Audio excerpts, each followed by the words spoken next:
გამარჯობა, ეს ბიზნეს პარტნიორია თქვენ საქართველოს პირველ აღს უყურებთ. საქართველოს აეროპორტებმა 2024 წელი რეკორდული შედეგი დაასრულა. აეროპორტების გაერთიანების მონაცემებით აეროპორტები 7.400.000-ზე მეტ მგზავრს და 32.000-მდე რეისს მოემსახურა. მაჩვენებელი წინა წელთან შედარებით ორივე შემთხვევაში 24-25%-ით არის გაზრდილი.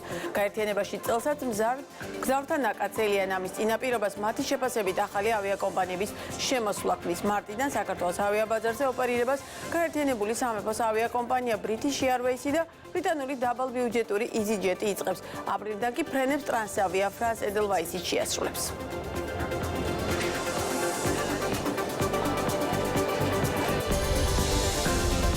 ქალთა თაგერთის შეფასებით ტურიზმი და შემოსავლები 2024 წელს 4.400.000.000-ია, რაც წლიურად 5.9%-იანი ზრდა. საინვესტიციო ბანკის გათვლებით დეკემბერში შემოსავლები 10%-ით $220 მილიონ-მდე შემცირდა.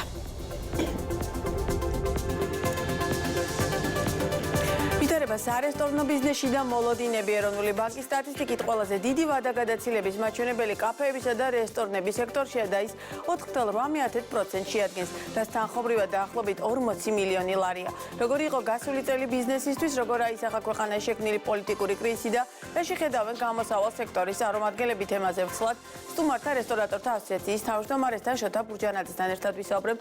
მოგესალმებით, ძალიან დიდი მადლობა გადაცემაში სტუმრობისთვის. დავიწყოთ 2024 წლის შეჯამებით. ტრადიციულად, როდესაც მე და თქვენ ხვდებით ხოლმე წლის დასაწყისში ერთმანეთს, გასულ წელს ვაჯამებთ. 2024 წელი იმ არსებული მაჩვენებლებით, რომელსაც უყურებდით, ტურიზმის სექტორისთვის იყო ერთ-ერთი ყველაზე კარგი წელი. და შესაბამისად ეს ბუნებრივია აისახა სამასპინძლო სექტორზე, თუმცა საინტერესოა რიცხვებში როგორ გამოიხატებოდა ეს. დიახ, მივესალმებით ჩვენს მაყურებელს, კიდევ ერთხელ მივულოცავთ დღევანდელ დღეს და კალენდობას ორჯერ ნიშნავთ ჩვენ საქართველოში ახალ წელს. მეც კი ლოცავთ. და 2024 წელი შეიძლება ითქვას, რომ ნამდვილად დადებითად შეფასდეს. რეკორდული იყო ის მაჩვენებლები, რომელიც მაჩვენებლები ციფრებში ჩვენ გვაქვს, როგორც ტურისტის რაოდენობრივად, ისე შემოსავლის კუთხით. ბიუჯეტისთვის 5 მილიარდზე მეტი არის და ეს საკმაოდ დიდი წილი არის სრულად ტურისტული სფეროდან და ეს აისახა ეკონომიკას და აისახა ასევე რა თქმა უნდა თვითონ ბიზნეს ოპერატორებსაც.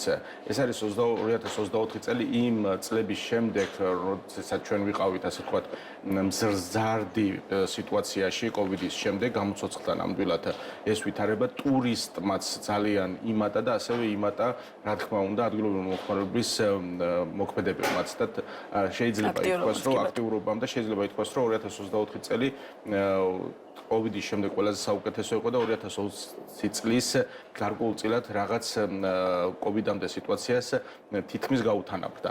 მაგრამ ჩვენ წარსულზე საუბარი დადებითად შეიძლება შეფასდეს, მაგრამ მომავალი უფრო გუნდოვანი გვაქვს სამწუხაროდ ვიდრე შეიძლება სანამ გადავალთ ტურიზმის ნაწილზე, ამ დაუშვათ მე ვახსენე ვადაგადაცილებების ნაწილი. მაშინ სამასპინძლო სექტორში რით არის განპირობებული დაუშვათ სესხებთან დაკავშირებული პრობლემები, ეს მნიშვნელოვანი, ეს არის დაუშვათ კოვიდიდან მოყოლებული პრობლემები თუ მთლიანობაში სამასპინძლო სექტორი მაინც არ არის ბოლომდე ისე გამოსული კრიზისი და როგორ დაუშვათ წელიწადს ვაფასებთ და გარკვეულწილად შეიძლება ითქვას, რომ ეს ჩავარდნა, რომელიც დეკემბრის თვეს ჰქონდა და ნოემბრის თვის ბოლო შეიძლება ითქვას დიდი გავლენა მოახდინა ამ კუთხით და რას ნიშნავს ეს სოციალური ორგანიზმი არის სამწუხაროდ ჩვენთან ბიზნესი გრძელვადიან პერიოდზე გათვლას არ აკეთებს და გრძელვადიან პერიოდზე არ აქვს გარკვეული რაღაც შენახული მარაგი და 2024 წლის დეკემბერი და ნოემბრის ბოლო ზუსტად ის პერიოდები არის, როდესაც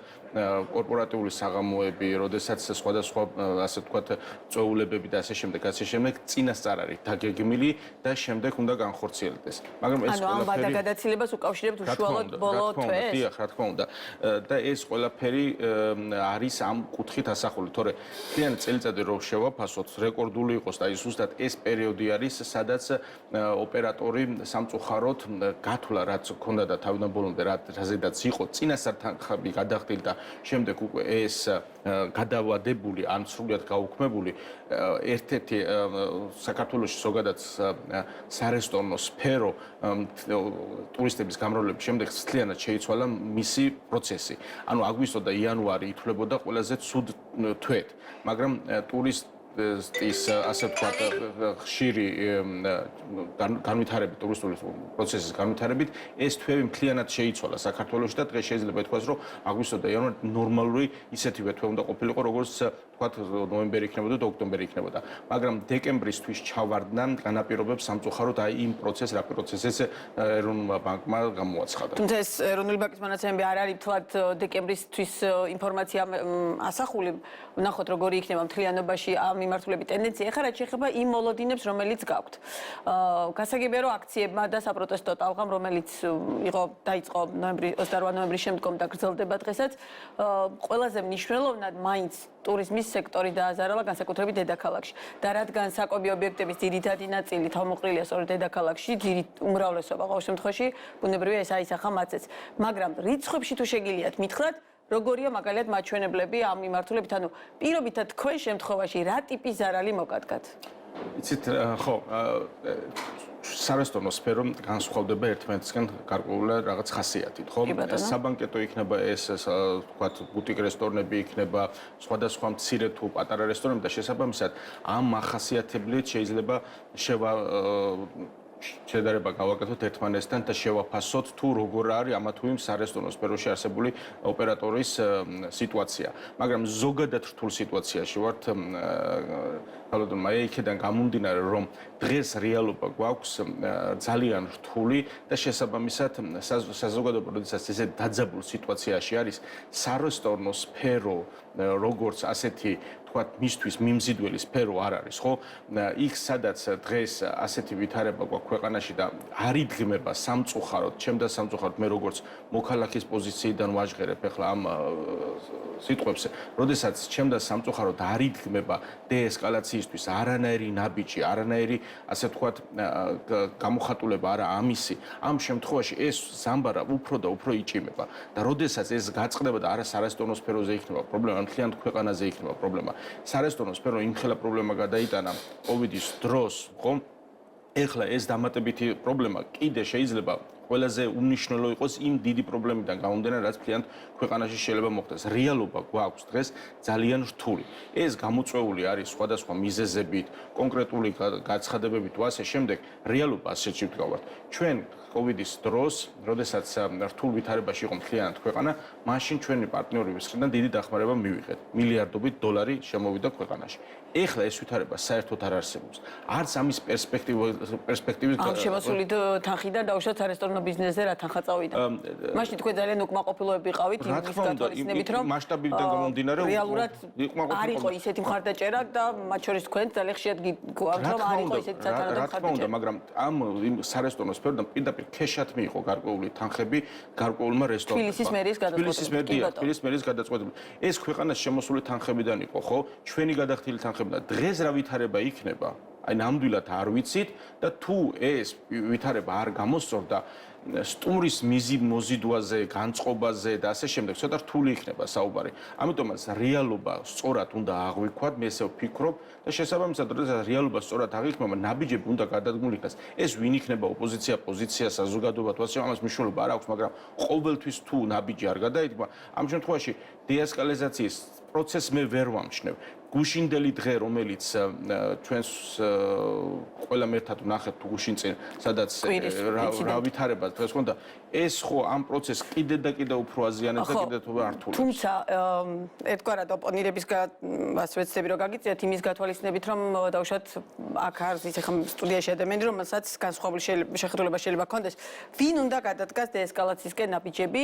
თქვენ კი ამბობთ, რომ ეს დაუშვათ სულ ერთია ვინ იქნება რეალურად პროცესია გასა, მაგრამ ვინ ვინ და ამ სიტუაციაში მათ შორის ბიზნესის როლი როგორ გესახებათ და ბაბილოს ინციდენტს აუცილებლად დაუბრუნდები, რომელიც სარესტორნო ბიზნესისთვის ერთგვარად მაინც კარგი ნაწილი არ უნდა ყოფილიყო, იმიტომ რომ სარესტორნო ბიზნესი გარდა იმისა, რომ პროცესებთან მიმართებაში კრიტიკული ხარ თუ არაკრიტიკული, ეს ფაქტორები რა თქმა უნდა ახდენს გავლენას, მაგრამ სარესტორნო ბიზნესი იმიჯზე დგას, მომხმარებელი იქ უნდა შემოვიდეს, უსაფრთხოდ უნდა იკვებოს და შემდგომ და როდესაც ამ მიმართულებით გარკვეული პრობლემი ეს თავისთავად გიქმნით პრობლემას, მაგრამ ამას შევეხები. ეხლა მაინტერესებს ვინ გესახებათ, რომ ამ ტიპის გადაწყვეტილებები მიიღოს, რომ დეესკალაცია მოხდეს და ბიზნესმა გააგრძელოს სხვა ტიპის საქმიანობა და იფიქროთ განვითარებას. ჩემთვის უმარტივესია ამაზე პასუხი. კი ბატონო. როდესაც ქვეყანაში არსებობს ხელისუფლება, ნებისმიერ წარმატებულ ვითარებაზე ხელისუფლება არის პასუხისმგებელი. და აქვს სხვა ვითარება უბრალოდ არ არსებობს. ყოველთვის წარმატებულ სიტუაციას ხელისუფლება არის. როდესაც არის წარუმატებელი სიტუაცია, ამაზედაც პასუხისმგებელი არის ხელისუფლება. ხელისუფლება არის ამ შემთხვევაში ის პროცესი, რომელსაც ყველაზე მეტი ბერკეტი გააჩნია. ამ შემთხვევაში მისი მხრიდან არის, რომ საზოგადო მე ხო პოლიტიკური პირი არა ვარ, მე არა ვარ არც ერთ პოლიტიკური ასე ვთქვათ პარტიის წარმომადგენელი, არც მხარდამჭერი. ჩემთვის საზოგადოების წევრისთვის პასუხისმგებელი პირი არის ხელისუფალი. მე როგორც გადამხდელი, მე როგორც ბიზნეს წარმომადგენელი, დამსაქმებელი, დოვლათის შექმნელი, ჩემთვის არის ინფრასტრუქტურა მნიშვნელოვანი, როგორ შეიქმნება ეს ინფრასტრუქტურა, მარტო გზები ხო არ არის, ინფრასტრუქტურაში გულისხმობ თვითონ იმ პროცესს, რა პროცესია სახელმწიფოში ბიზნესმა უნდა ისუნთქოს. ამ შემთხვევაში ამ ხელისუფლებისგან ველოდები მე დეესკალაციის პროცესს, მე რო წარმოდგენა მაქვს, რომ ჩემი შესაძლებლობა ტურიზმში არის, რომ მე მივიღებ დასავლეთიდან ტურისტებს, მე უნდა გავთვალო იმ ტურისტებზე, რომელიც დასავლეთიდან ჩამოვა, ევროპიდან ჩამოვა, ამერიკიდან ჩამოვა. ამ შემთხვევაში ჩემი ინვესტიციის განხორციელების პროცესი არის სხვაგვარი, მაგრამ მე როდესაც მაქვს წარმოდგენა, რომ ამას ჩაანაცვლებს რუსი, ირანელი, ამ შემთხვევაში რა პროცესს და რა ინვესტიციას განვახორციელებ, ეს ხო ჩემი გადასაწყვეტი ხდება შემდეგ. და როგორ ვიმოქმედებ, უკვე ეს მეორე მხარე არის, ხო? რუსი ტურისტები საქართველოში განსაკუთრებით ბოლო პერიოდში საკმაოდ მრავლად იყვნენ და შესაბამისად რუსი ტურისტებიც სამასპინძლო სექტორისთვის წარმოადგენენ შემოსავლის ერთ-ერთ დიდ წყაროს. თქვენ არაერთხელ გითქვიათ, მათ შორის ჩემთან რადიო ეთერშიც, რომ გალფის ქვეყნების და შემოსული ტურისტები ერთ-ერთი დიდი შემოსავლის წყაროა. შესაბამისად, დღეს ვინ ქმნის, ვინ არის ტურისტი საქართველოში და რამდენად დიდია დასავლელი ტურისტების რაოდენობა იმის გათვალისწინებით, რომ დაუშვათ ამას შეიძლება რომ მნიშვნელოვანი პრობლემა შეიქმნას. ტურისტი გჭირდება დასავლელიც, არაბიც და ყველა, ხო? თქვენ დღეს რადიოში დილას მითხარით, რომ თქვენთვის ძალიან მნიშვნელოვანია, რომ რეალურად ყველას უმასპინძლოთ და არ იწყებთ განსხვავებას დაუშვათ არც ეროვნების, არც ეთნიკური ნიშნით და არც პოლიტიკური შეხედულებებით. აი ამ ვითარებაში დღეს ვინ არის ტურისტი და ვის შემოაქვს რეალურად თქვენს დაუშვათ თქვენს რესტორნებში შემოსავალი? დიახ, მარტივი არის ეს პროცესი. ნახეთ, ჩვენ როდესაც ქვეყანას პოლიტიკა არსებობს, ხო, ჩვენ ტენდირებას ვაკეთებთ იმ მიმართულებას, რა პროცესიც გვაქვს. მნიშვნელოვანი არის ნებისმიერი ტურისტი, მაგრამ აქ ჩვენ ხშირად გვქონდა საუბარი ამაზე, რომელი ქვეყანა წარმოადგენს ტურისტი წარმოადგენს მაღალმხარჯველ უნარიან ტურისტს. შესაბამისად, როდესაც ჩვენ შევადარებთ, თქვათ, რუსი ტურისტი იქნება ეს თუ დასავლეთის ტურისტი, რა თქმა უნდა, განსხვავება ძალიან დიდი არის. არა მარტო ეკონომიკურად და ხშირად აღნიშნავს, პროცესუალურად არის სხვა, დამოკიდებულება არის სხვა. ჩვენი სფერო გაიზარდა ამ მოთხოვნილებებით, რომელსაც დასავლეთიდან ჩამოსულ ტურისტს ჰქონდა. ზუსტად განვითარების პროცესი ამის ხელშემწყობი იყო. რამოდენიმე თვის წინ გამოქვეყნდა ტურიზმის დეპარტამენტის მიერ ზუსტად ის ციფრები, თუ რამდენად გაიზარდა დასავლეთის ჩამოსული ტურისტის, თუნდაც გერმანელების და ასე შემდეგ პირდაპირ რომელმაც განახორციელა სწორი მოქმედებები პირდაპირ ფრენების კუთხით და ეს პირდაპირ ფრენებმა განაპირობა იმ დასავლეთის ტურისტის ჩამოსვლა. ეს იქნება ქუთაისის აეროპორტი თუ ბათუმის აეროპორტი და ასე შემდეგ. რა თქმა უნდა, იგივე დღეს გალფის ქვეყნების ტურისტი, რომელიც ასევე ყავს და შესაბამისად ისიც მაღალმხარჯველი უნარიანი, ესეც განაპირობს, მაგრამ არჩევანს თუ გავაკეთებთ ჩვენ, რომელ არჩევანი უნდა გავაკეთოთ? დასავლეთიდან ჩამოსულ ტურისტზე თუ რუს ტურისტზე? არჩევანის შესაძლებლობა თუ მუშაობის შესაძლებლობას, რომ დაუშვათ არჩევანი არ იყოს და ყველა ქვეყნიდან იყოს ტურისტი? არჩევანზე კი არ არის საუბარი, ვინმეს კარს კი არ ვუკეტავთ ჩვენ და კოტებს კი არ ვაწესებთ. მუშაობის პროცესს გულისხმობ, როდესაც მუშაობდა ტურიზმის დეპარტამენტი, დასავლეთიდან მოზიდის პირდაპირ ფრენების განხორციელებით, ეს არის შესაძლებლობები. როდესაც ამის შესაძლებლობებს იკეტავ. იგივენაირად მუშაობს გალფის ქვეყნებზე, ჩინეთზე. ანუ იქეთ ბრუნდებით. ანუ აქეთ აღარ უნდა ვიმუშაოთ, უნდა ვიმუშაოთ რუსეთზე და ჩინეთზე? არა, რუსეთზე და ჩინეთზე არა, ყველგან. ხო და აი როდესაც ამის არჩევანი გვაქვს და სად უნდა ვიმუშაოთ, მე გეუბნებით რომ მეტი ინვესტიცია, მეტი მოქმედებები დასავლეთზე უნდა გავაკეთოთ. იმიტომ რომ ეს ტურისტი უფრო მნიშვნელოვანია ჩვენთვის, ვიდრე მაგალითად დავხარჯავთ რუსეთზე, ჩინეთზე 2 მილიარდს დავხარჯავთ. ვიცი რომ არ დავხარჯავთ, მაგრამ თუ არჩევანი არ გვექნათ ხო? თუ დავხარჯავთ დასავლეთზე, ჩემი არჩევანია რომ დავხარჯავთ ამ პერსპექტივის წინაშე ვდგავართ რომ შეიძლება დაუშვათ არჩევანი რეალურად დასავლელი ტურისტი არ გვყავდეს, ანუ ამ ტენდენციას ამ ტენდენციას ეხლა ჩვენ ველოდებოდით მაგალითად იანვრის თვეში, თებერვლის თვეში ზამთრის სეზონია, რომელიც ბუნებრივად საოცარი კურორტები გვაქვს. ზამთრის კურორტები, რომელსაც ველოდებოდით ჩვენ დასავლეთ ტურისტებს. იქედან გამომდინარე, რომ ეს მათთვის მიმზიდველია და მაღარ ჭხალჯვით უნარიანი არიან. აქ არის ასევე ჩამოსულ სტუმრებს ველოდებოდით ისრაელიდანაც, რომელიც ასევე მაღალ მხარჯველი უნარიანები არიან. აი ამ ეს ტურისტი თუ არ ჩამოვიდა, ეს სეზონი უბრალოდ ზამთრის სეზონი ძალიან რთულ პროცესში წავა და ეს არის ჩვენთვის მნიშვნელოვანი, რომ როდესაც ჩვენ არჩევანო პარტნიორ ქვეყნებად ვთვლიდნენ დღესდღეობით, ამას წარსულში ვამბობ სამწუხაროდ, ხო? ამ შემთხვევაში თუ ეს რადიკალურად შეიცვალა და ამაზე არ იმუშავა ხელისუფლება, მაშინ უბრალოდ მე და თქვენ დავждდებით და ვისაუბროთ რა კარგი იყო 2024 წელი. ამ სიტუაციაში გქონდათ თუ არა კონტაქტი, ან გაქვთ თუ არა მცდელობა კონტაქტის, მათ შორის ტურიზმის ადმინისტრაციასთან, რომ აი ამ პრობლემებზე, რომელზეც ახლა მე და თქვენ საუბრობთ, გარკვეულწილად მიიღოთ პასუხები. ჩვენ გაზაფხულის თვეში, როდესაც პირველი გამოსვლები იყო რუსულ კანონთან დაკავშირებით, ამ დროს ჰქონდა შეხვედრა, ჰქონდა მინისტრთან და ტურიზმის დეპარტამენტთან შეხვედრა ამ საკითხებზე გვესაუბრა და გულახდილი იყო ამ შემთხვევაში მინისტრის მხრიდან განცხადება, რომ ყველაფერი კარგად იქნება და ჩვენ დასავლეთისკენ მივდივართ და ეს პროცესი, რომელიც არის მხოლოდ და მხოლოდ არის გარკვეულწილად რაღაც ზედმეტი, ასე ვთქვათ, ნებათაღელვა და დღეს მაგალითად თუ სურვილი ექნება შეხვედრის და თვითონ გამოთქვეს მაშინ შეხვედრის სურვილი გაჩნდათ, დღეს თუ სურვილი უბრალოდ მე პასუხი მართლა მაინტერესებს აი ამ პროცესში როგორ მოქმედებს. კი ბატონო, მით უმეტეს თუ გაინტერესებთ, რატომ არ დავუშვათ მიმართავთ, რომ მით უმეტეს ასოციაციას წარმოადგენთ, სადაც ბევრი კომპანია, დავუშვათ რესტორანია, თქვენს ასოციაციაში გაერთიანებული, ხო? სახელმწიფოს მხრიდან უმარტივესი არის იმ სიგნალების გამოშვება, რომელიც ჩვენ ამ ხნის განმავლობაში, რაც მე ასოციაციას ხელმძღვანელობ და რაც დაარსდა ეს კონტაქტი და კომუნიკაცია ნამდვილად არ გვაკლდა და აქ ამის პრეტენზია, რომ კომუნიკაცია არ არსებობს, ან პრობლემა არის ვინმესთან ურთიერთობა, ნამდვილად არ არის დაწყებული მინისტრთან დამთავრებული დეპარტამენტის ხელმძღვანელობა.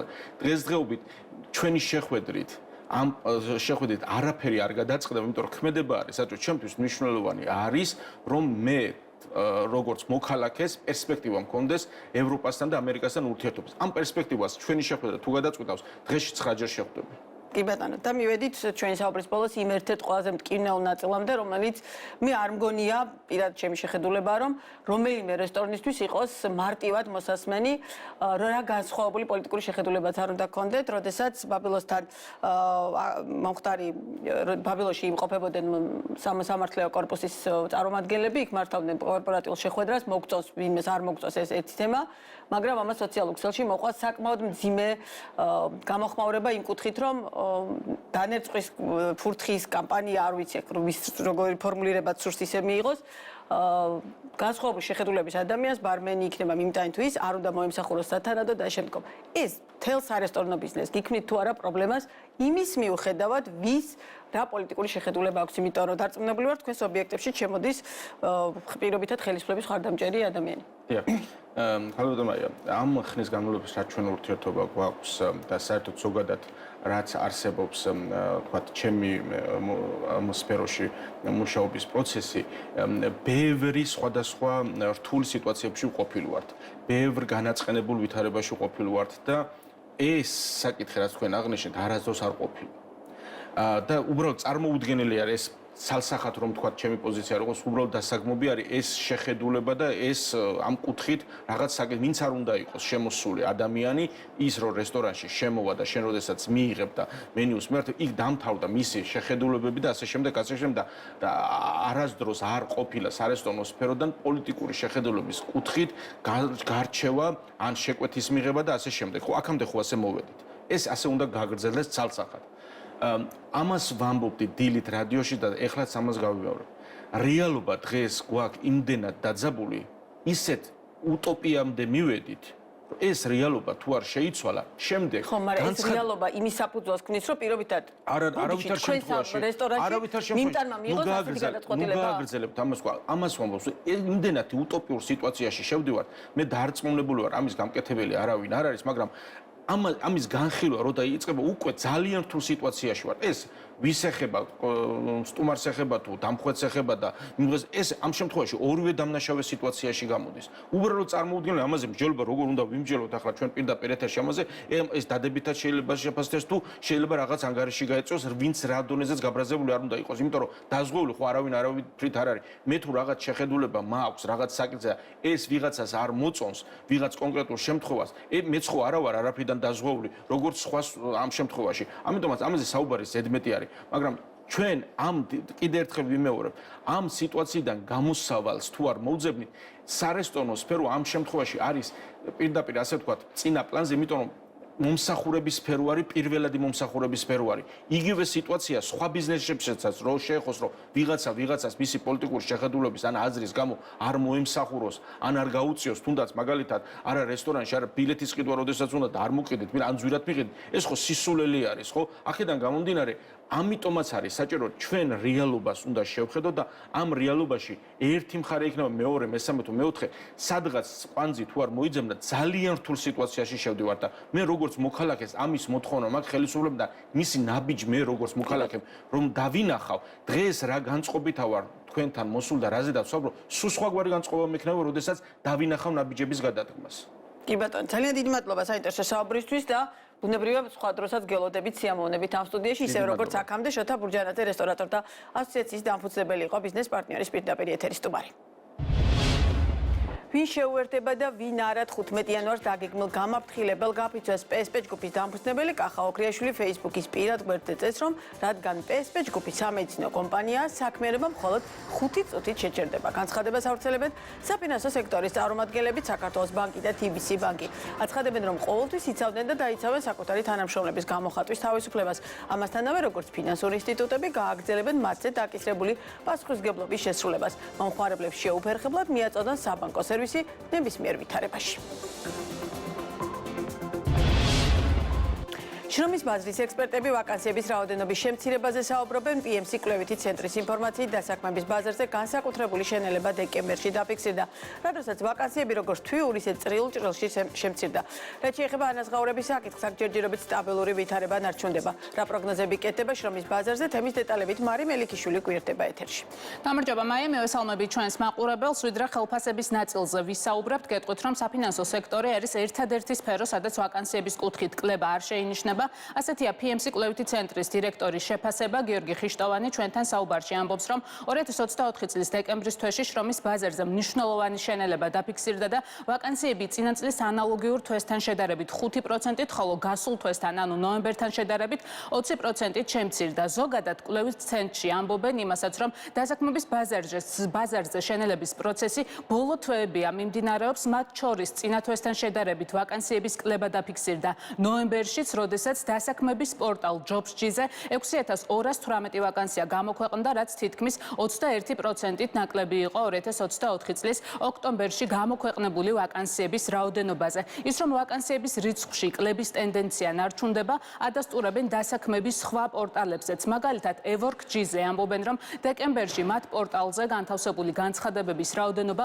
35%-ით შემცირდა. ამ შემთხვევაშიც კლება დაფიქსირდა ყველა სექტორში, განსაკუთრებული ვარდნაკი მომსახურების სფეროში შეინიშნებოდა. ერთ-ერთი წამყვანი სექტორი, სადაც ვაკანსიების რიცხვი ასევე მკვეთრად შემცირდა, IT სფეროა, თუმცა აღნიშნულ დარგში სხვა გამოწვევაზეც საუბრობენ, რაც კვალიფიციური კადრების დეფიციტს უკავშირდება. რაც შეეხება პროგნოზებს, შრომის ბაზრის ექსპერტები ჩვენთან საუბარში აღნიშნავენ, რომ 2025 წელს ვაკანსიების რაოდენობაში მკვეთრ ზრდას არ ელიან, რასაც ქვეყანაში შექმნილ პოლიტიკურ კრიზისს უკავშირებენ. ისინი ფიქრობენ, რომ ბიზნეს სექტორი ახალი კადრების აყვანისგან ჯერჯერობით თავს შეიკავებს.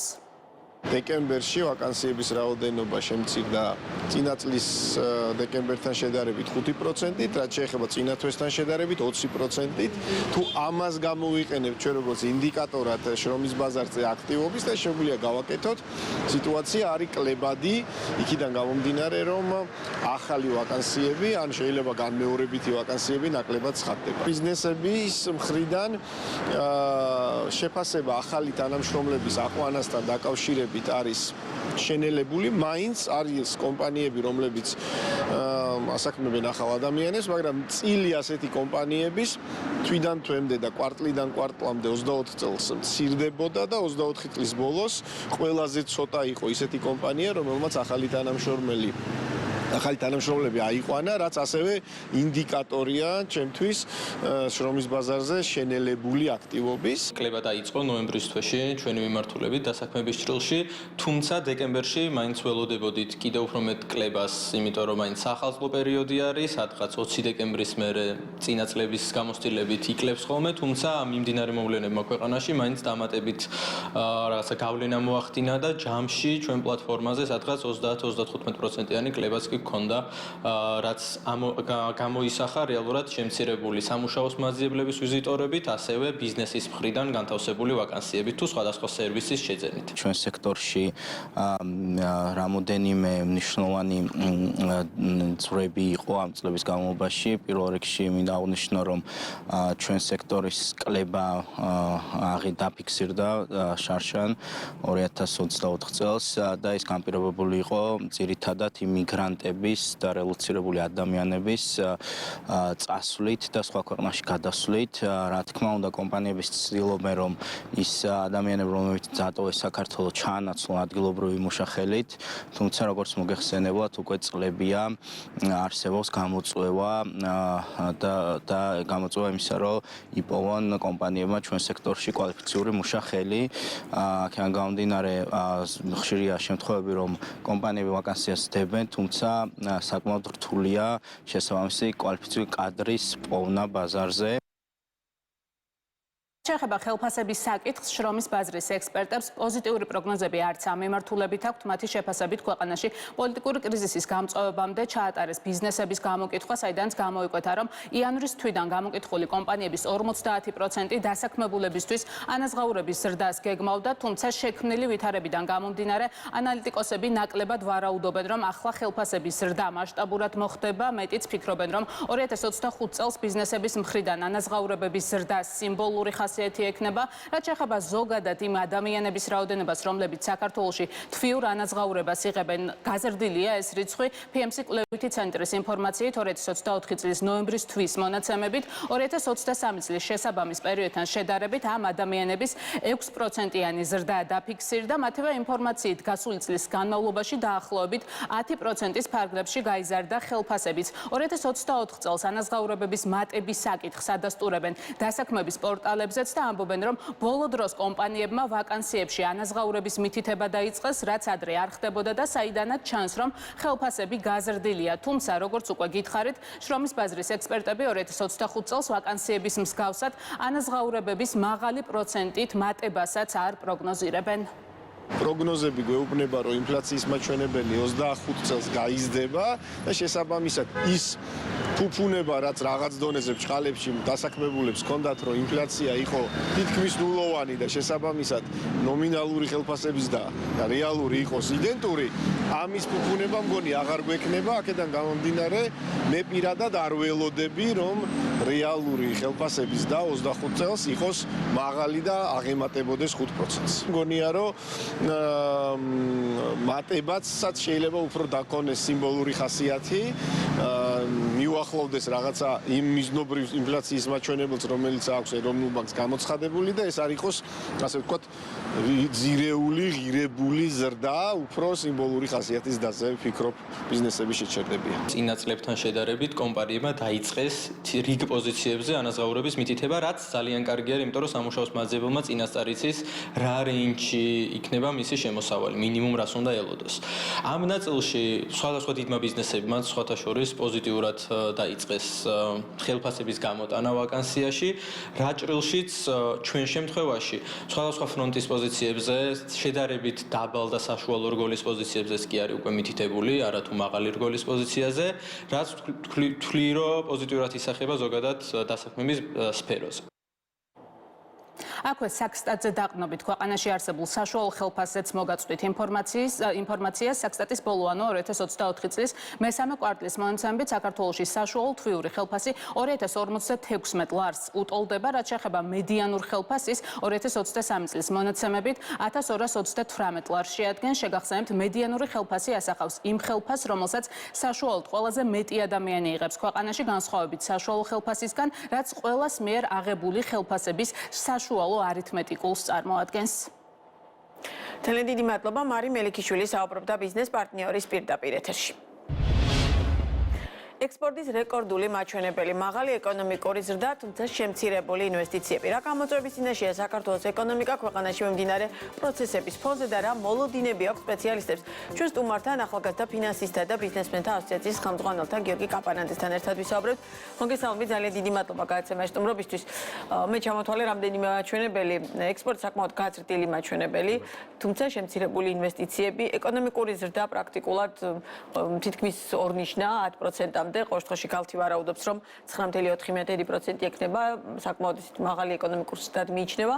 აი ამ ტენდენციების გათვალისწინებით ქვეყანაში გვაქვს პოლიტიკური საკმაოდ აქტიური და ცხელი პოლიტიკური პროცესები. დაიწყო 28 ნოემბრიდან და გრძელდება დღემდე. ვინ მიიჩნევს, რომ დაუშვათ რა რაოდენობის ადამიანი გამოდის აქციაზე, ახლა ამას არ განვიხილოთ ბუნებრივი, აქ არის ლაპარაკი, რომ რეალურად გვაქვს საკმაოდ ისეთი დაძაბული და პოლიტიკური ცხელი პერიოდი. აი ამ პროცესების გათვალისწინებით, რა მოლოდინი უნდა ჰქონდეს მომხმარებელ საზოგადოებას, საქართველოს მოქალაქეს, რა ტიპის გავლენას იქონიებს ყველაფერი ეს ქვეყნის ეკონომიკაზე და მათ შორის თუნდაც ეკონომიკური ზრდის მაჩვენებლებზე, რაც მე აისახება თავის მხრივ დასაქმების ტენდენციებზე, ხელფასებზე და ასე შემდგომ.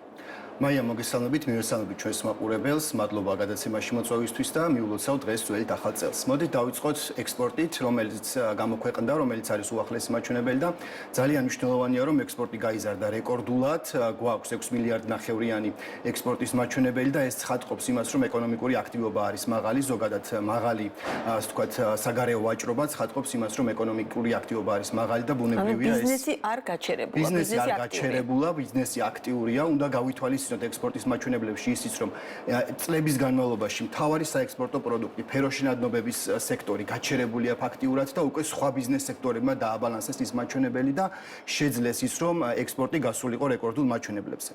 კიდევ ერთხელ გავიმეორებ, რომ ეს ცხადყოფს იმას, რომ ბიზნესი აქტიურია, ბიზნესი განაგრძობს საკუთარ საქმიანობას, აქტიურად ცდილობს ბაზრების დივერსიფიკაციას და ახერხებს პრინციპში ამას და ეს ყველაფერი უკვე შემდგომ გამოიხატება ეკონომიკურ ზრდაში.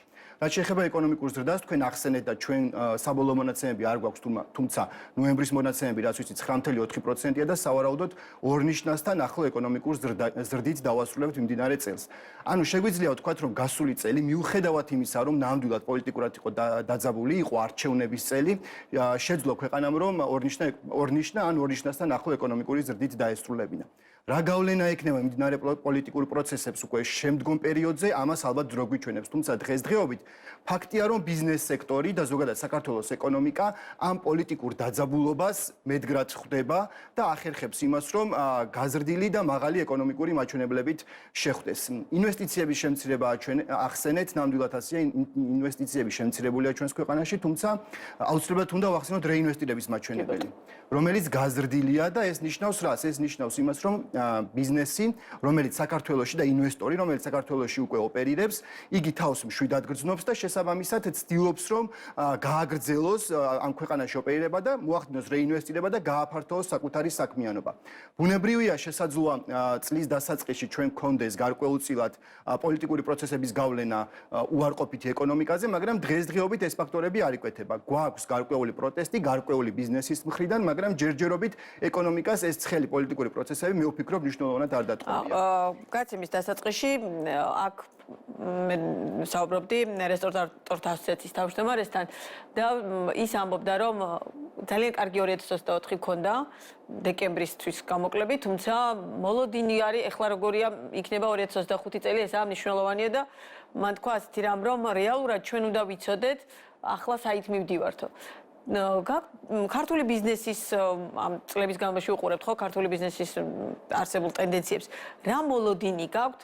რამდენად არის ქართული ბიზნესი მზად იმისთვის, რომ არსებული კრიზისების გათვალისწინებით რეალურად ისე გადაეწყოს პროცესებიდან გამომდინარე გადაწყობას არ გულისხმობ, რომ დაუშვათ პოლიტიკური შეხედულება უნდა შეიცვალოს ვინმე, მან დაუშვათ დასავლეთ და აღმოსავლეთ შორის რაიმე ტიპის არჩევანი უნდა გააკეთოს, ვინმე ამ ტიპის არჩევანი ჩემი განმოსახედიდან დღეს არ დგას.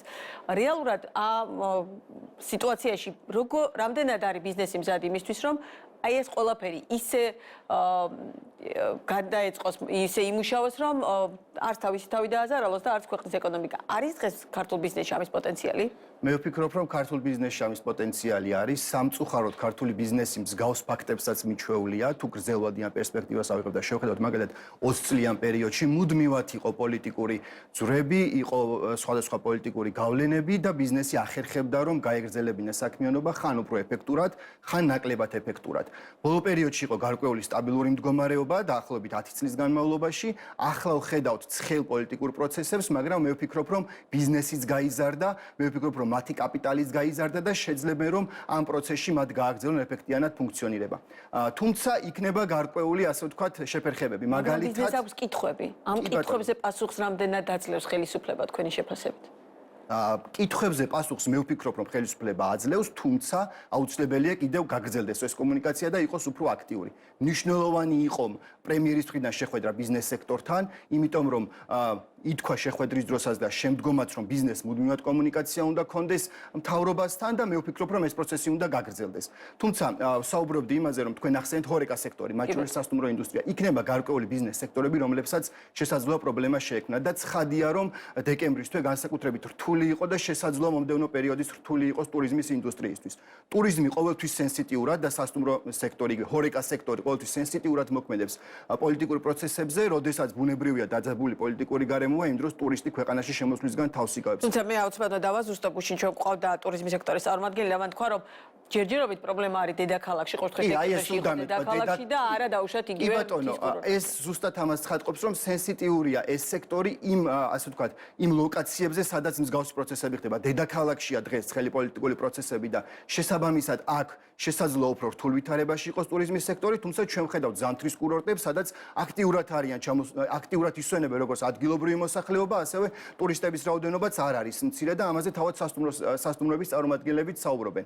ანუ შესაძლოა გარკვეულ ბიზნესებს და გარკვეულ სექტორებს დაეტყოს მიმდინარე პოლიტიკური პროცესები, თუმცა ის რომ ამას ექნება რაიმე რთული გავლენა, ყოველ მე ვსაუბრობ დღეს არსებულ სიტუაციით, როგორ გაგრძელდება პოლიტიკური პროცესები, ბუნებრივია, ამან შესაძლოა სრულიად შეცვალოს არსებული გარემო, მაგრამ დღეს რა რეალობაც არის. მე ვფიქრობ, რომ ამას მნიშვნელოვანი დარტყმა არ ექნება ბიზნესზე. ამაზე მოდი ვთქვათ, რომ ბიზნესიც არ საუბრობს, რომ რაღაცა რთულ ვითარებაშია. საუბრობენ გარკვეული ბიზნესები, მეორე მხარეს საუბრობენ ბიზნესები, რომ მათ პირიქით ბოლო წლებში ისეთი გარემო შეექმნათ, რომ უკეთესად გრძნობენ თავს. ანუ ბიზნესის წარმომადგენლების მხრიდან არის აზრთა სხვადასხვაობა. მე არ მგონია, რომ ბიზნეს გარემოსთან მიმართებაში, ანუ წლების განმავლობაში ბიზნეს სექტორის წარმომადგენლები, მათ შორის ბიზნეს პარტნიორი უკვე მე რამდენი სეზონს ითვლის ტელევიზიას ვეღარ ვითვლი, ძალიან დიდი ხანია ვართ ეთერში, მუდმივად საუბრობენ ზრდის ტენდენციებზე. ბუნებრივია არის პრობლემები, არის გამოწვევები, კითხვები, მაგრამ ზრდის ტენდენციაზე საუბრობდნენ აქამდე ყოველ შემთხვევაში. რიცხვებიც ამას ადასტურებს, ხო? მოდით ჩვენ არ განვიხილოთ გარკვეული ბიზნეს ჯგუფების პოლიტიკური სიმპათია ან ანტიპათია. ეს იქნება და ეს ყოველთვის გაგრძელდება და გარკვეულ ბიზნესმენებს ერთი მხარე მოეწონებათ პოლიტიკური, გარკვეულ ბიზნესმენებს მეორე, მაგრამ რიცხვები ცხადყოფს იმას, რომ დღეს საქართველოს ეკონომიკა იზრდება. რიცხვები ცხადყოფს, რომ ექსპორტი იზრდება და ცხადყოფს იმას, რომ ბიზნესი ვითარდება ჩვენს ქვეყანაში. თუმცა იმის მიუხედავად, ვის რა პოლიტიკური შეხედულება აქვს, მნიშვნელოვანია ბიზნეს გარემო. დღეს ქვეყანაში ხელისუფლება ქმნის თუ არა იმ ბიზნეს გარემოს, რომელიც პოლიტიკური შეხედულებისა თუ წამსის მიუხედავად, ყველა ბიზნესისთვის იქნება თანაბარი. მე ვფიქრობ, რომ დღეს მთავრობა ქმნის და ეს მთავრობა ქმნიდა პოლიტიკურ გარემოს, თუმცა როგორ გაგრძელდება პროცესები და ამას როგორ მიიღებს შემდგომ ბიზნესი, ეს უკვე დამოკიდებულია იმაზე, თუ პოლიტიკური პროცესები ანუ რა სახეს მიიღებს, ხო, რას გულისხმობ. მთავრობის მხრიდან ბიზნესში რაიმე ჩარევაზე საუბარი დღემდე არ ყოფილა. მათ შორის თუნდაც ის ბიზნესები, რომლებმაც ცალკე პლატფორმა შექმნეს, ისინიც აცხადებენ, რომ მიუხედავად პროტესტისა, მთავრობა არანაირად უარყოფით გავლენას მათზე არ ახდენს. ხო, ეს მათივე განცხადებებია და მე ეს მოვისმინე. ანუ მთავრობა ბიზნესში უარყოფითად არ ერევა, მთავრობა ცდილობს, რომ შექმნას დადებითი ბიზნეს გარემო, მაგრამ გარკვეული ბიზნესები მიიჩნევენ, რომ ზოგადად ამ მთავრობის არსებობაა მათთვის პრობლემა. ხომ ეს აი ასეთი მიდგომა მე არ მგონია სწორ მიდგომად. მთავრობის მხრიდან მე ვერ ვხედავ რაიმე ან ვერ ვხედავ ისეთ ნაბიჯებს, რომელმაც შესაძლოა ბიზნეს რაიმე პრობლემა შეუქმნას, მაგრამ თუ პოლიტიკური, ასე ვთქვათ, ვითარება დაიძაბა, თუ ქვეყანაში პოლიტიკური ვითარება გართულდა, შესაძლოა პოლიტიკურმა ვითარებამ თავისთავად მოახდინოს გავლენა უკვე ეკონომიკაზე და ბიზნესზე. ეს ყველა ქვეყანაში ასე ხდება ხოლმე და მე იმედს დავიტოვებ, რომ მსგავსი პროცესები არ გაგრძელდება და კიდევ ერთი საკითხი, ეს არის ევროკავშირთან და ამერიკასთან ურთიერთობა. მე იმედს დავიტოვებ, რომ ეს ურთიერთობა კიდევ გადაიხედება და გადატვირთვის რეჟიმი დაიწყება, რაზეც საუბარია მთავრობის წარმომადგენლების მხრიდან, იმიტომ რომ ნამდვილად გვჭირდება ჩვენ უფრო აქტიური კომუნიკაცია ევროკავშირისა და ამერიკის შეერთებული შტატების მიმართ და ნუ საუბარია იმაზე, რომ 20 იანვრიდან ამ მიმართულებით მდგომარეობა კიდევ უფრო მეტად გაუმჯობესდება. კი ბატონო, და ერთი ძალიან მნიშვნელოვანი ნაწილი, რაც ეხება ეროვნულ ვალუტას, ეროვნულ ვალუტის კურსს და ბოლო პერიოდში ძალიან ბევრი სპეკულაცია თუ კითხვა იყო სავალუტო რეზერვებთან დაკავშირებით, იმიტომ რომ როდესაც რეზერვები მცირდება, იქ ჩდება ხოლმე რომ აი რატომ მცირდება, როცა ივსება, იქ არის გარკვეული კითხვები ამ მიმართულებით, რის ხარჯზე ივსება და შემდგომ. თქვენ ფიქრობთ თუ არა, რადგან ლარი ყველაზე რეალურად ასახავს ხოლმე ქვეყნის ეკონომიკაში შექმნილ ვითარებას და იმ განწყობებს, რომელიც ბიზნეს სექტორს აქვს, სწორედ ამის გათვალისწინებით ვკითხულობ. დღეს ლართან მიმართებაში რა მოლოდინი უნდა ჰქონდეს ბიზნესს და რა მოლოდინი უნდა ჰქონდეს მომხმარებელს და ეროვნული ბანკის პოლიტიკა რამდენად არის ისეთი, რომ აი ამ მოლოდინებს სწორად უპასუხოს. დღემდე ეროვნული ბანკის პოლიტიკა და ეროვნული ბანკის ნაბიჯები, რაც გადაიდგა, მე ვფიქრობ, რომ იყო ძალიან სწორი. ეს არის ჩემი პოზიცია და ამაზე მეც და ჩემი ორგანიზაციაც ვსაუბრობდით და იგივე ნაბიჯებისკენ მოუწოდებდით მაშინ, როდესაც ხდებოდა თუნდაც სავალუტო რეზერვების დახარჯვა. რატომ? იმიტომ რომ ფუნდამენტური ფაქტორები ქვეყანაში იყო ჯანსაღი, არანაირი საფუძველი არ არსებობდა იმისა, რომ ასე ვთქვათ, ქვეყანაში ეროვნული ვალუტა სწრაფად გაუფასურებულიყო, მაგრამ ჩვენ ქონდა გარკვეული გაუფასურების მაჩვენებლები. ხო, აქ იყო. საუბარია ამ წინა არჩევნო პერიოდში კი ბატონო. წინა ხელმძღვანელობის პირობებში. არა, წინა ხელმძღვანელობაზე არა, ამ ხელმძღვანელობაზე ვსაუბრობ, თუნდაც როდესაც მოხდა რეზერვების ხარჯვა, ხო, საარჩევნო პერიოდში, რასაც გარკვეული კრიტიკა მოჰყვა და ითქვა, რომ არ უნდა დახარჯულიყო სავალუტო რეზერვები. ჩემი აზრით ეს იყო აბსოლუტურად სწორი, იმიტომ რომ ფუნდამენტური ფაქტორები იყო ჯანსაღი ქვეყანაში, იყო გარკვეული ხელოვნური ჩარევა, ან იყო მსხვილი ტრანზაქციები, რამაც განაპირობა ეროვნული ვალუტის გაუფასურება და ჩემი აზრით უნდა მოხდარიყო სწრაფი ჩარევა, რაც გამოიწვევდა იმას, რომ ეროვნული ვალუტა სწრაფად დაუბრუნდებოდა საკუთარ ნიშნულს ან მაშინ ახლა იმაზე ვიმშელოთ დეკემბრის თვეში როგორ მოხდა ამის შესება. გუშინ ამ ეთერში ეროვნული ბანკის წარმომადგენელმა დეტალურად ისაუბრა, რის ხარჯზე მოხდა რეზერვების გაზრდა, თუმცა ხელისუფლების ოპონენტებს მიაჩნიათ, რომ გარკვეულწილად ამ მიმართულებით არის პრობლემა და თუნდაც ეს ზრდა საბანკო სექტორისთვის გარკვეული ბუფერები შექმნით იყო განპირობებული. ანუ რეალურად შეგვიძლია ვთქვათ, რომ დღეს ის პოლიტიკა, რომელსაც ატარებს მათ შორის ეროვნული ბანკი და ხელისუფლების ეკონომიკური გუნდი, მათ შორის საფინანსო სექტორს განსაკუთრებით, რადგანაც მტკივნეულია ყველაფერი, რაც ბანკებს უკავშირდება ეკონომიკის ჩვენნაირი ტიპის ქვეყნის ეკონომიკის მქონე ქვეყნის ტენდენციებიდან გამომდინარე, სწორედ ამიტომ ვკითხულობთ, შეგვიძლია მშვიდად ვიყოთ, რომ საფინანსო სექტორს ამ მიმართულებით რაიმე ტიპის პრობლემა არ შეექმნება რეზერვებიდან გამომდინარე? მე ვფიქრობ, რომ სიუშვიდის საფუძველი გვაქვს, რატომ საუბრობდი მაშინ რეზერვების ხარჯვაზე, როგორც კი სიტუაცია დასტაბილურდა, დაიწყო რეზერვების შევსება. ჩვენ ვნახეთ, რომ სიტუაციის სტაბილიზაციის კვალდაკვალ 300 მილიონზე მეტი, 324 მილიონი შეივსო რეზერვები. დღეს არის ადეკვატურ ნორმასთან ახლოს სავალუტო რეზერვები. ამავდროულად გუშინ მეც უსმინეთ თქვენთან ეთერში საუბრობდა ბალანსზე და როგორც ხედავთ, სავალუტო შემოდინებებსა და გადინებებს შორის ბალანსი არის ნორმალური, ფუნდამენტური ფაქტორები არის ჯანსაღი და მე მიმაჩნია, რომ არანაირი საფუძველი იმის და მოლოდინი იმის, რომ უნდა ველოდოთ სწრაფად ეროვნული ვალუტის გაუფასურებას, ამისი არ არსებობს. რაც შეეხება ბუფერებს, კი ბატონო, გაიზარდა ბუფერები ფინანსური სექტორისთვის, ამანაც გარკვეულწილად ხელი შეუწყო რეზერვების ზრდას, თუმცა აქვე უნდა ვახსენოთ დეპოზიტების მაჩვენებელი, ხო, რომელიც 15%-ით არის გაზრდილი, მათ შორის უცხოურ ვალუტაში არის 15%-ით გაზრდილი დეპოზიტების მაჩვენებელი, მნიშვნელოვანი იყო სხვათა შორის ოქროს რეზერვების შეძენა, რომელმაც თავის დადებითი წვლილი შეიტანა რეზერვების ზრდაში დაახლოებით 100 მილიონით და მე ვფიქრობ, რომ დღეს არსებული რეზერვები და დღეს არსებული საფინანსო სექტორში არსებული მდგომარეობა ხმობა იძლევა სიმშვიდის საფუძველს და ვერ ვხედა ვერანაირ მიზეზს იმისაც, რომ უნდა ველოდოთ რაიმე სწრაფ გაუფასრებას. თუმცა შესაძლოა გქონდეს რყევები კიდევ.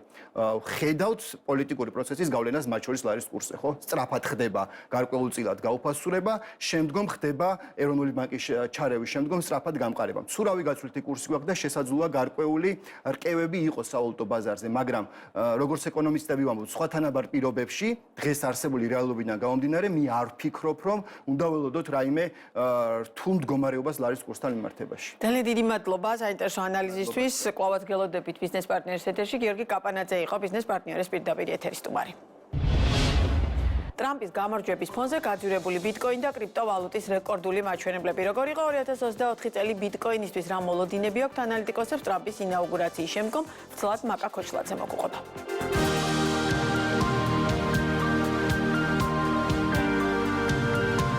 ვარსკვლავური წელი ბიტკოინისთვის და კრიპტოვალუტის ოქროს ხანა. ასე აფასებენ ანალიტიკოსები განვლილ 2024 წელს. მსოფლიოს უდიდესი კრიპტოვალუტის ღირებულებამ გასულ წელს რეკორდულ მაჩვენებელს მიაღწია და $7,000 გადააჯარბა, რასაც წინ უძღოდა ამერიკის შეერთებული შტატების საპრეზიდენტო არჩევნებში რესპუბლიკელი კანდიდატის დონალდ ტრამპის გამარჯვება. სწორედ 5 ნოემბრის არჩევნების შემდეგ ბიტკოინის ფასი 50%-ით გაიზარდა, ხოლო წლიურ ჭრილში ზრდამ 150%-ს მიაღწია. ტრამპმა, რომელიც ოდესღაც კრიპტოვალუტას თაღლითობას უწოდებდა თავისი კამპანიის დროს, პირობადადო რომ შეერთებული შტატები პლანეტის კრიპტო დედაქალაქი გახდებოდა.